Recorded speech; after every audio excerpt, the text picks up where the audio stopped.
vacías que tú llenaste. Soy libre en ti, soy libre en ti. Sublime gracia del Señor, que a un pecador salvó. Fui ciego, mas hoy veo yo, perdido y en mi halló. Hoy vamos a ver la última parte de Josué. Hoy vamos a ver el capítulo 24, los últimos versículos, los versículos 29 hasta el 33. Por eso quiero invitarlos a que podamos leer estos versículos de manera alternativa. Vamos a leer en este momento el pasaje del día de hoy. Dice lo siguiente: después de estas cosas, murió Josué, hijo de Nun, siervo de Jehová, siendo de 110 años.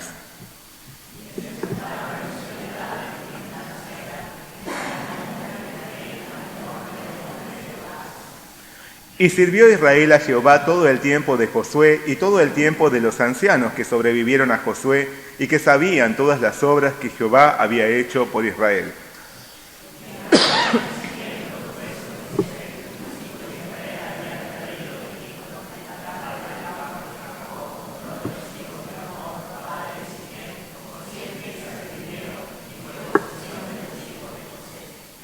También murió Eleazar, hijo de Aarón, y lo enterraron en el collado de Finés, su hijo, que le fue dado en el monte de Efraín.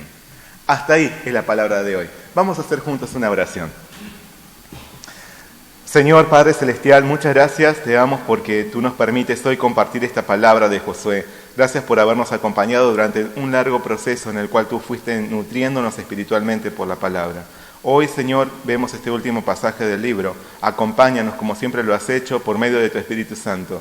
Ayúdanos a tener una visión espiritual en cuanto al uso de nuestra vida, para que en el fin de nuestra jornada también podamos presentarnos delante de ti para recibir tu recompensa. Guíanos, Señor, en este momento. Te pedimos todo en el nombre de nuestro Señor Jesucristo. Amén. Vamos a leer el versículo clave del día de hoy, el versículo 31. Lo vamos a leer a una voz. ¿Ya? Y sirvió Israel a Jehová todo el tiempo de Josué y todo el tiempo de los ancianos que sobrevivieron a Josué y que sabían todas las obras que Jehová había hecho por Israel. Y bien, hoy vamos a hablar sobre el fin de la jornada. Desde tiempos muy antiguos, el hombre ha tratado de apaciguar su dolor y su temor frente al implacable golpe que le produce la muerte. Así lo vemos en las diferentes civilizaciones que adoptaron pensamientos mitológicos o filosóficos para hacer frente a ese poderoso y desproporcional oponente. Los egipcios, por ejemplo, solían embalsamar a sus nobles para perpetuarlos. Además, les preparaban imponentes mausoleos llenos de tesoros y alimentos para una mística vida de ultratumba. Creían que seguía viviendo ahí adentro, el que había fallecido. Incluso sacrificaban a sus siervos y los sepultaban en la misma tumba para que le pudieran servir a su señor. Por su parte, los hinduistas y otras religiones se consuelan con pensar en la muerte como una transición que los conduce a renacer en otro cuerpo, como si el cuerpo fuese un recipiente. Hablan de la reencarnación como la continuidad de un ser hasta que alcance la perfección y entre a un mundo celestial, o la completa imperfección y va al infierno. Por otro lado, para algunas tribus africanas, la muerte es una entrada al reino espiritual. Por eso, cuando alguien se enferma, solamente se enferma, sus familiares ya comienzan los preparativos para su funeral. Se mandan a hacer vestidos elegantes y reparten pomposas invitaciones entre amigos para la ceremonia por venir, aunque el familiar todavía está vivo. Ellos creen que quienes mueren protegen a sus familias. Por eso, a veces sepultan a sus muertos debajo de sus casas. Como estos, hay muchos otros ejemplos.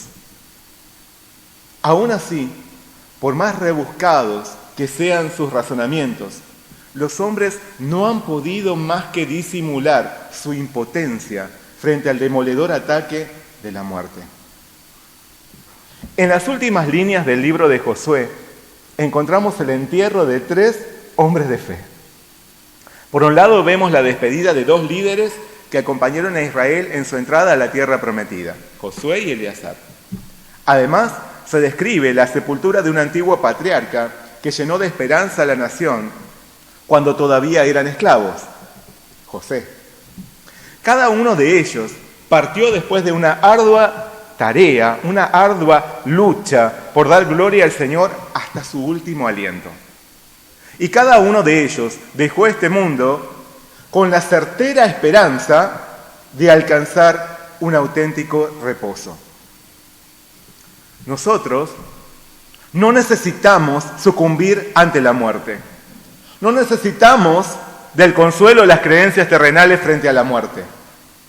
Porque hemos encontrado la salvación y una esperanza viva en Cristo, el único que venció el poder de la muerte, el único que promete y puede llevarnos a un reposo eterno y celestial.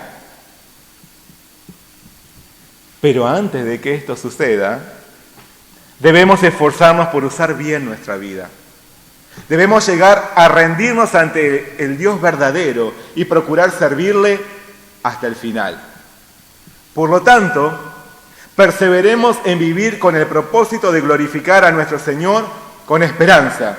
Y así, al llegar al fin de la jornada, seremos recibidos en las moradas eternas. Amén. En sus últimos días sobre esta tierra, Pablo, el apóstol, exclamó: he peleado la buena batalla, he acabado la carrera, he guardado la fe. Por lo demás, me está guardada la corona de justicia, la cual me dará el Señor juez justo en aquel día. Y no solo a mí, sino también a todos los que aman su venida. Indudablemente, Josué hubiera podido realizar esta misma confesión al final de sus días, porque toda su vida se había esforzado por cumplir la misión que el Señor le encomendara. Más que una campaña de conquista, él había peleado la buena batalla.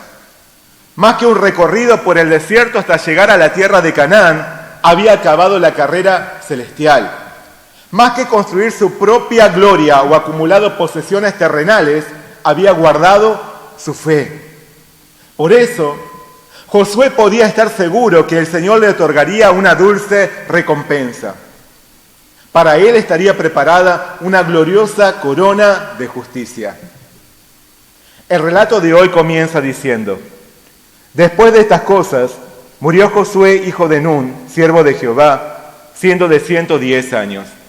Y le sepultaron en su heredad en Timnat-Sera, que está en el monte de Efraín, al norte del monte de Gaas. Durante una extensa y bendita vida, todo lo que el Señor había determinado realizar por y para Josué había sido concluido. Y en el tiempo señalado por Dios, Josué partió de este mundo. Porque el Señor es el dueño de la vida de los hombres. Es Él y nadie más quien decide el momento de nuestra partida. Moisés proclamó ante Dios: tú marcas el fin de nuestra existencia cuando nos ordenas volver al polvo. También Ana, la madre del profeta Samuel, alabó diciendo: el Señor da tanto la muerte como la vida, a unos baja a la tumba y a otros levanta. Josué había nacido como un siervo en medio de la esclavitud de Egipto. Luego estuvo al servicio de Moisés hasta convertirse en su sucesor en el liderazgo de la nación. Aún así no pretendió reconocimientos ni honores, sino que vivió sirviendo a los miembros de su pueblo hasta sus últimos días. A pesar de esto, la identidad de Josué nunca fue la de ser un siervo de los egipcios, ni un siervo de Moisés, ni un siervo de los israelitas. Como nos dice la palabra, Josué vivió y fue reconocido al final de sus días ante todo como un siervo de Jehová. Un siervo de Jehová. No hay cargo, posición, título o identidad más honorable que ser reconocidos como siervos del Señor. Como siervos del Señor. Pablo también lo entendía así. Por eso él solicitó ser considerado servidor de Cristo, encargado de administrar los misterios de Dios. Ahora bien, nosotros, ¿qué consideramos como nuestro mayor honor? El cargo más destacado, la más alta posición, el título más distinguido, la más sublime identidad. ¿Cómo nos recordará el mundo si hoy nos tocara partir? ¿Qué dirían de vos si te tocara partir hoy? Tristemente, muchas veces los hombres, y entre ellos muchos cristianos, preferimos volvernos siervos de otras cosas antes que de Dios. Nos dedicamos a servir al mundo, tratando de acumular bienes o distinciones temporales. Servimos a las personas para agradarles o conquistar sus corazones. O vivimos para servirnos a nosotros mismos. Sin embargo, Dios no está presente en nuestros planes, porque no lo reconocemos como nuestro Señor, es decir, como el legítimo dueño de nuestra vida. Porque no siempre estamos dispuestos a negarnos a nosotros mismos para hacer su voluntad antes que la nuestra. De este modo, renunciamos a nuestro título más distinguido, el de vivir con la identidad de ser siervos de Dios. Que al igual que Josué, también nuestra gloria y nuestra identidad estén en vivir como verdaderos y obedientes servidores del Señor. No por un tiempo, sino hasta el final de nuestra jornada sobre esta tierra. Que antes que cualquier otra cualidad o distinción, anhelemos ser recordados por haber vivido como siervos del Señor. Amén. Si en verdad creemos que nuestra vida está en las manos de Dios, que Él es quien da la vida y quien la quita, habrá en nosotros confianza y tranquilidad. Porque nuestro Padre Celestial tiene la última palabra y es Él quien decide nuestro destino. Por eso, en lugar de preocuparnos por cuánto tiempo podrá restarnos en este mundo, lo más importante para nosotros es ocuparnos en utilizar nuestros días correcta y provechosamente para la gloria de Dios. Lo más importante es que logremos, al igual que Josué, una identidad clara y activa como servidores del Señor. El relato enfatiza que sirvió Israel a Jehová todo el tiempo de Josué y todo el tiempo de los ancianos que sobrevivieron a Josué y que sabían todas las obras que Jehová había hecho por Israel. Esto nos muestra que Josué siguió trabajando fervientemente en la obra del Señor hasta sus últimos días. ¿Por qué? Porque luego de haber conquistado y repartido el territorio, se ocupó en la labor de ser la conciencia espiritual de su nación. Josué amaba al Señor y amaba entrañablemente a sus hermanos. Por eso, todo el tiempo que él vivió, Israel sirvió al Señor. Porque al igual que los ancianos que colaboraron con él, Josué se encargó de encaminar a su pueblo dentro de la voluntad de Dios. Testificando al Señor ante sus hermanos como el verdadero origen de la nación, revelándoles las grandes maravillas que Dios hizo para volverse su Salvador, recordándoles que el Señor era el auténtico conquistador y dador de todo lo que poseían, enseñándoles que ellos debían temer y servir con integridad y en verdad, con perseverancia y fidelidad exclusiva a ese Dios glorioso y amoroso. Josué no desperdició ni un instante de su vida. Sabiéndose un siervo del Señor, vivió hasta sus últimos días ocupado en el rol de ser la conciencia espiritual de Israel.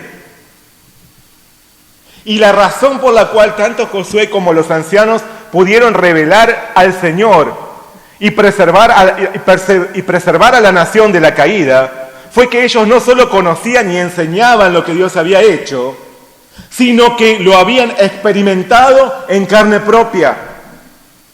No solo conocían la palabra de Dios, sino que por lo que habían vivido, conocían a Dios mismo. Porque solo aquel que conoce personalmente al Señor y ha experimentado su poder en carne propia, puede seguir con determinación su voluntad y revelar eficazmente su obra ante el mundo.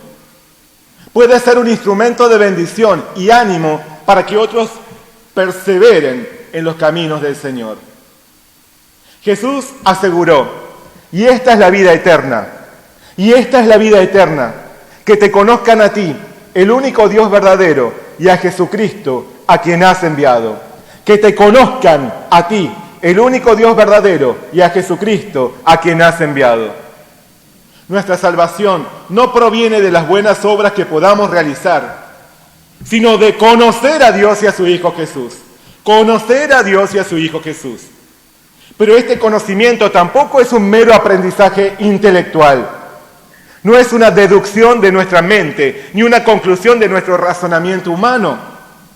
Este conocimiento que nos lleva a la vida eterna se refiere a nuestro encuentro continuo y personal con Dios. Se refiere a conocer en persona a Jesús y vivir experimentando su poder por la acción de su Espíritu Santo. Hace unos días, un hermano me comentó que en su trabajo le encargaron redactar un escrito muy complejo. Como se trataba de un documento nuevo, sin precedentes, tenía que hacerlo con mucha dedicación y esfuerzo. Pero antes de comenzar, en pocos segundos, un compañero le envió por WhatsApp ese documento, redactado de forma prolija, bien elaborado y completo.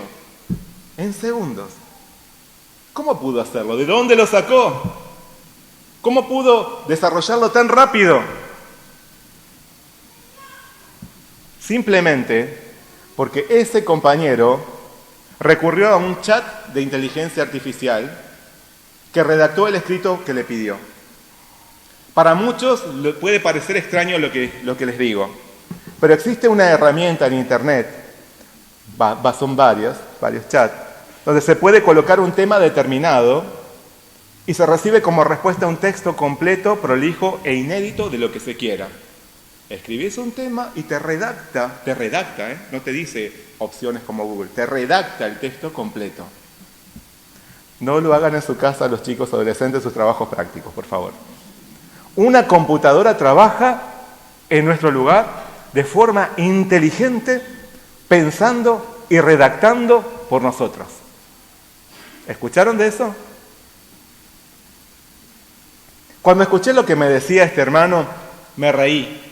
Y como broma le dije, bueno, entonces yo escribo un pasaje bíblico, un tema específico, y me saca todo el mensaje ya preparado que voy a predicar el domingo. Para mi sorpresa, ¿saben lo que me dijo? Que esto ya se hizo. Me quedé paralizado. Y al investigar vi que esto era así. En Alemania se hizo un culto en el que tanto el sermón, la adoración, las canciones, y el pastor mismo, que era un avatar, fueron creados por inteligencia artificial. No hubo hermanos que se prepararan para dirigir ese culto. No hubo un pastor que meditara en la palabra y orara para preparar un mensaje. Todo lo hizo una computadora. Y los asistentes participaron como en cualquier otro culto, dando su amén, participando, alabando. Por inteligencia artificial se hizo un culto. Me pregunté, ¿cómo podía ser que un culto fuese organizado por un algoritmo? Me escandalicé, me indigné. ¿Podría ser esto válido o grato ante Dios? ¿Qué lugar ocupa allí el Espíritu Santo? Dado que jamás una IA, una inteligencia artificial, podría tener un encuentro en persona con Jesús ni experimentar su poder, ¿cómo podrían sus enseñanzas trabajar para la salvación del hombre? Me quedé pasmado ante un culto también artificial. Pero a pesar de lo mucho que me indigné y me escandalicé, no puedo pasar por alto que este tipo de culto ya se viene dando en la iglesia de Dios desde hace mucho. Porque hay quienes se olvidan que Dios utiliza a aquellos que no solo conocen su palabra, sino que sobre todo lo conocen a Él de forma personal. Utiliza a quienes experimentan su poder y su obra individual, que experimentan y dependen de la acción del Espíritu Santo en ellos. Porque de otro modo, no habría diferencia entre un predicador sin alma o un algoritmo. Porque hasta una inteligencia artificial sin alma puede enseñar y predicar la palabra de Dios. Aunque esto siempre será una exposición meramente intelectual. A quienes hemos creído en Jesús y hemos decidido seguir el camino de ser sus discípulos, el Señor nos dice: vosotros sois la sal de la tierra. Pero si la sal se desvaneciere, ¿cómo será salada? Vosotros, no una inteligencia artificial, vosotros sois la luz del mundo. Una ciudad asentada sobre un monte no se puede esconder.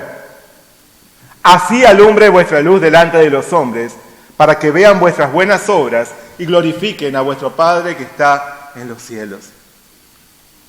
Fuimos llamados a ser sal y luz en medio de nuestra sociedad. Llamados a revelar la salvación del Señor. Llamados a vivir como la conciencia espiritual de nuestra tierra.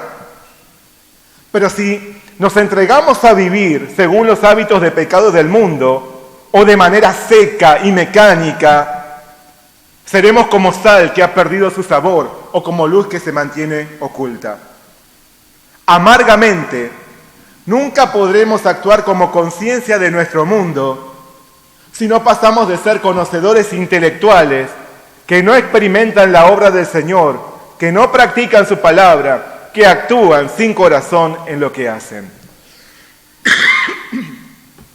Tal como Josué, esforcémonos por vivir como verdaderos siervos del Señor. Procuremos ser la conciencia espiritual de nuestra sociedad hasta nuestros últimos días, hasta concluir nuestra misión. Pero no de forma robótica, artificial o meramente intelectual, sino por genuino amor, dedicándonos a conocer no solo la palabra de Dios, sino también al Dios que dio esa palabra, revelando el poder del Señor por experimentar primero su Espíritu Santo de poder en nosotros. No vivamos como entes sin alma. Demos lugar a la obra del Espíritu Santo en nosotros. Seamos así una bendición para nuestra tierra. Que al final de nuestros días otros puedan ver la gloria de Dios a través de nosotros, por haber perseverado en vivir como auténticos siervos del Señor. Amén.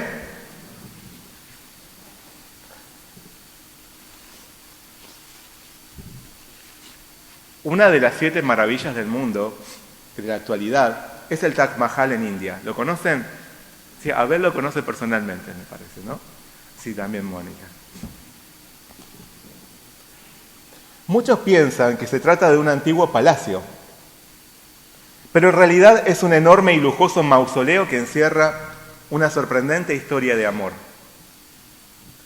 El rey que ordenó construir ese lugar estaba profundamente enamorado de su esposa, pero ella murió al dar a luz su 14º hijo. Se dice que ella, antes de morir, le pidió a su esposo 4 cosas. Primero, que sea bueno con sus hijos.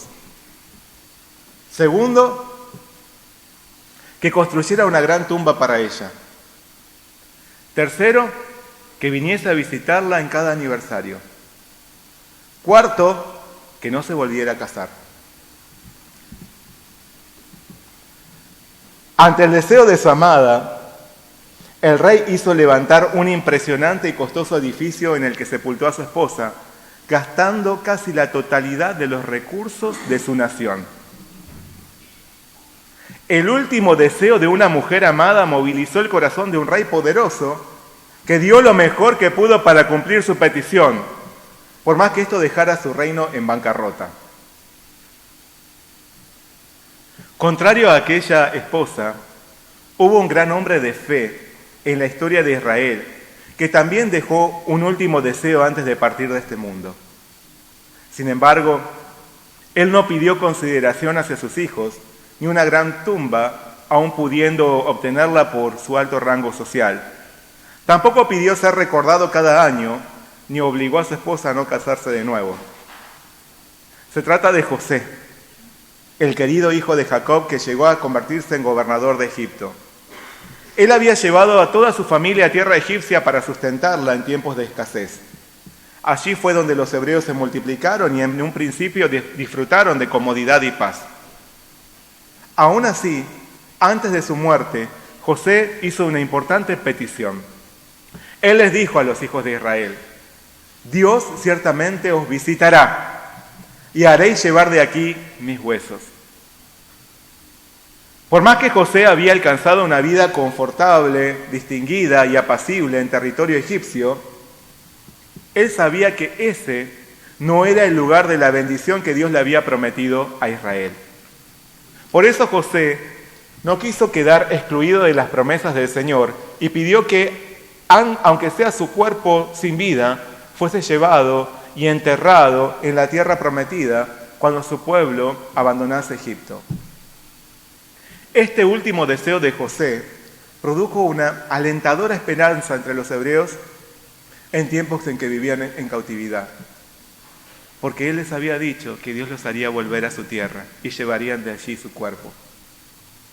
De este modo, si bien tuvieron que salir de Egipto con suma prisa, cuando los israelitas salieron, no dejaron atrás el sarcófago de José.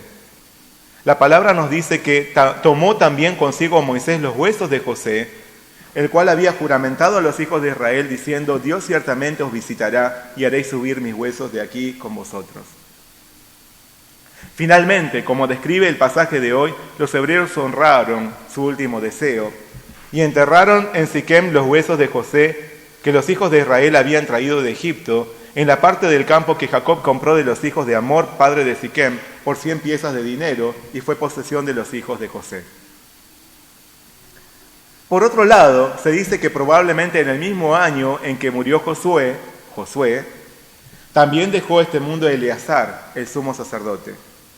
El libro concluye diciendo: también murió Eleazar, hijo de Aarón, y lo enterraron en el collado de Finés, su hijo, que le fue dado en el monte de Efraín. De este modo, vemos que aquel que había sido un gran colaborador de Josué en la misión que Dios le había dado, tanto en la conquista como en la repartición de la tierra, también lo acompañó en la partida. De esta forma, 3 grandes hombres de fe fueron sepultados dentro del territorio de Efraín, en regiones y tiempos cercanos. Cada uno a su modo había dado testimonio con su vida de la fidelidad del Señor que obró a través de ellos. José trajo una gran liberación para su pueblo en tiempos de necesidad. Josué introdujo a Israel en la tierra prometida. Eleazar, como sumo sacerdote, mantuvo encendida la llama de la adoración a Dios. Aún así, al llegar al fin de la jornada, estos 3 hombres de fe manifestaron su seguridad y esperanza en un reposo más allá de este mundo, porque en el Señor aguardaban el inicio de un nuevo día. El libro de Hebreos nos dice: todos estos murieron sin haber recibido lo prometido, pero lo vieron de lejos con los ojos de la fe y lo saludaron, reconociendo así que eran extranjeros y gente de paso sobre aquella tierra. Los que así se comportan demuestran claramente que están buscando una patria. Ahora bien, si lo que añoraban era la patria de la que salieron, a tiempo estaban de regresar a ella. Pero ahora suspiraban por una patria mejor, la patria celestial. Al igual que José, nuestro Señor Jesús también nos trajo una gran liberación, no por sustentarnos temporalmente, sino por darnos salvación eterna. Como Josué, Jesús nos introduce a la tierra de la bendición, al último reposo, quitándonos del desierto de este mundo. Como Eleazar, siendo nuestro gran sumo sacerdote, Jesús nos conduce a la presencia del Padre Celestial, no por sacrificio de animales, sino por su propia sangre. Pero a diferencia de aquellos hombres de fe, nuestro Rey, Salvador y sumo sacerdote Jesús no permaneció en la muerte, sino que se levantó de ella con poder. Por su resurrección, nosotros tenemos la firme certeza de que también viviremos con Él para siempre. Jesús nos promete: en la casa de mi Padre muchas moradas hay. Si así no fuera, yo os lo hubiera dicho. Voy pues a preparar lugar para vosotros. Y si me fuere y os preparare lugar, vendré otra vez. Y os tomaré a mí mismo, para que donde yo estoy, vosotros también estéis. Por lo tanto, no importan las comodidades ni las incomodidades presentes. Podemos estar seguros que tenemos una patria celestial que nos aguarda en el fin de la jornada y al comenzar un nuevo día.